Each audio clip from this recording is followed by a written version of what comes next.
Hola a todos. En estos podcasts vamos a hablar de lo que es la prueba Macover, o también conocida como test de la figura humana. En primera instancia vamos a hacer una pequeña introducción a lo que es la prueba y asimismo todo su modo de introducción de que nos plantea el doctor August Bells y la doctora Karen Macover. Estos audios van a ser la compilación de información tanto del libro Karen Macover como el libro de August Bells que ustedes poseen.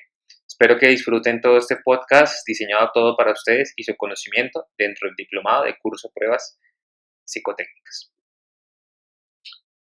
Si pedimos a varios individuos que nos describan un paisaje imaginado e incluso el paisaje que tengan ante los ojos, veremos que es difícil que coincidan en el modo de hacerlo, en el sentido en que enfoquen su descripción.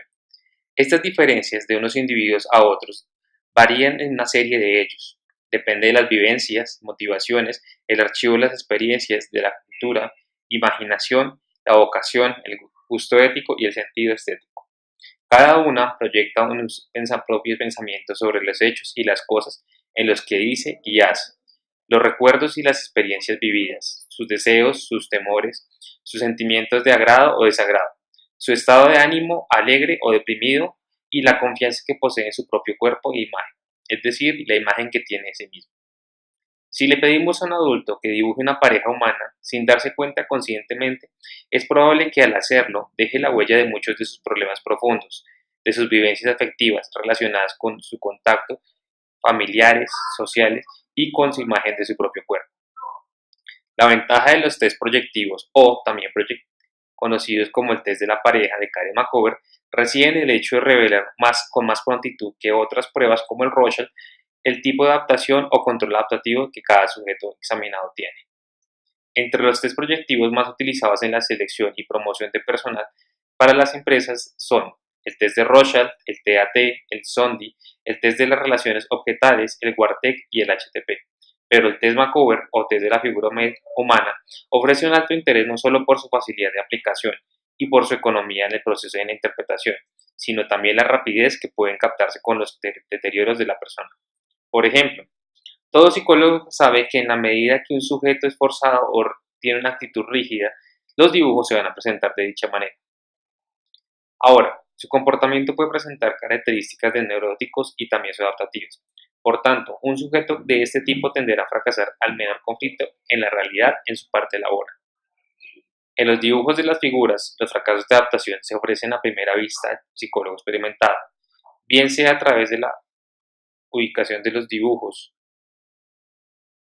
en su mala localización, en las desproporciones, en las distorsiones, en las lateralizaciones, en las asimetrías o en la falta de coherencia o roturas. También puede presentarse en la posición inclinada, en la caída de las figuras, en las estructuras empobrecidas o rígidas, ensombrecidas, rayadas con los contornos. Cuando el sujeto muestra una adaptación natural y espontánea, un buen ajuste de la realidad, los dibujos traducen a una buena actitud y una buena prueba. Los sujetos con buena adaptación aceptan la prueba de buen agrado y se dedican a la tarea de los dibujos como inspirados pueden darse de manera original. Las figuras guardas proporción entre sí y no se observan incoherencias importantes en relación a tamaño y todas las figuras. Los trazados son limpios y aunque haya un retoque, el conjunto de las figuras da la impresión de equilibrio, cohesión y unidad. En algunos casos, el aspecto negativo, distante o poco efectivo de algunos dibujos se intenta camuflar en la historia sobre la pareja con los relatos que se magnifican a las figuras, dándoles un sentido psicológico distinto gráficamente expresado. Un ejemplo de esto podría ser, destacando la historia del personaje dibujado y la cualidad sería una persona afable y amoroso, empático, mientras que en el dibujo aparece una expresión fuertemente agresiva. Los mecanismos de ocultación que operan en estos casos intentan corregir, tapar, disimular el efecto del dibujo realizado. Con este método de proceder, el sujeto intenta evitar que se rompan o deterioren las relaciones que desean con su entorno. En el caso de los exámenes de aptitudes para ocultar en los puestos de trabajo, el candidato obra de esta manera, intenta ocultar los ojos al examinador. Esto suele pasar y ya que es muy humano. Las cualidades de carácter que él mismo reconoce como no adecuadas, trata de ocultarlas durante la entrevista. Otras veces, la cuestión puede ser más grave. Si el sujeto lo que oculta o teme que descubra es la ineptitud para el puesto de trabajo o las tendencias, comillas, insanas de su personalidad. En este caso, la candidata al puesto, por ejemplo, una azafata o vendedora, en el test de la figura humana podría dibujar una ropa muy cerrada y la casa y un árbol en otro test. En otros casos, el sujeto intenta ocupar el máximo espacio del papel, pero avanzando con tropezones e inseguros en el terreno que se mueve. Quiere hacer algo grande y notorio, pero le faltan recursos para dar las figuras y la grandiosidad o magnificencia. Es el caso de los sujetos muy ambiciosos cuyas aspiraciones están desproporcionadas con las posibilidades. A menudo nos encontramos con sujetos que intentan caricaturizar con humor sus problemas, dándoles una versión esquemática, inacabada, ridícula y desviada de sí mismos. Estos sujetos suelen evadir la responsabilidad sobre algo serio y de bastante trabajo. Otros sujetos toman el papel de retraimiento defensivo, replegándose hacia el lado izquierdo y minimizando las figuras dimensionalmente. El dibujo se proyecta en esta zona pasivamente, como si el sujeto al encontrar el camino bloqueado de la expansión, avanzara con miedo y dificultad a un terreno donde el estado de la irritabilidad y causa el otro la angustia. Su avance entre la inquietud y la fatiga, entre la impulsividad y el vértigo, es la causa de su ambivalencia, nacida de alguna frustración importante que le fue reiterada. En cambio, otros sujetos sienten la necesidad de expresar su narcisismo corporal, exhibicionismo y su agresividad en una actitud bastante ambiciosa frente al ambiente. Hacen la figura masculina grande y en posición de ataque. Disminuyen o dan menos volumen a la figura femenina, mostrándola con detalles libidinosos ostentosos en el cuerpo. Se expresa de esta manera la satisfacción por su propio cuerpo. La expresión simbólica de los dibujos en el test de la figura humana, ella también da el siguiente caso entre muchos que podemos citar. Karen McCover dice lo siguiente frente a un caso de su prueba. Haciendo un examen a un autoempleado, este dibujo utiliza las figuras correspondientes a las parejas líneas claras perfiladas. En cambio, en un segundo plano, una figura de niña con los trazos muy esfumados como vistos a través de la nube.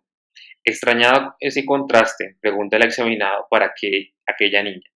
Emocionado el candidato de manera contestó. Hace 3 meses estaba adelantando una peligrosa carrera. Tuve un accidente en el que murió mi única hija de 11 años. Desde entonces no me la puedo sacar de la cabeza porque no tengo la impresión de verla yo mismo asesinada. En el dibujo de la pareja humana o en el test de McCover sí hay algo expresivo. En el test que descubre una gran cantidad de problemas profundos de la personalidad, desde la normalidad de un buen ajuste o del sujeto que se integra sin problemas a la realidad, hasta los más extremos de los límites de la psicosis. El test McCover capta la realidad con facilidad, la cantidad de ansiosos, angustiados o neuróticos que tienen problemas de adaptación, como problemas en el fracaso en la realidad. Otros, como la evasión o negatividad, también pueden ser vistos a través de esta prueba. Para aplicar el test de la figura humana o de la pareja humana, se pide que la persona que se vaya a examinar dibuje una figura humana, sin decirle edad, sexo o otras características. El test McCover goza actualmente de bastante literatura en inglés, francés, alemán y en español. Dentro del amplio campo proyectivo, donde el grafoanálisis es el rey, el test de la figura humana puede considerarse uno de los más útiles, a condición, claro está, que la formación del psicólogo aplique esta prueba de manera adecuada y experiencia en sí mismo. Acostumbrado por el grafoanálisis, va a ser un movimiento que me resulta más difícil. Este va a ser el fósil, el camino, que vamos a poder tener en cuenta para la prueba McCover. Esta es una ventaja que han sabido apreciar bastantes psicólogos durante todo el proceso.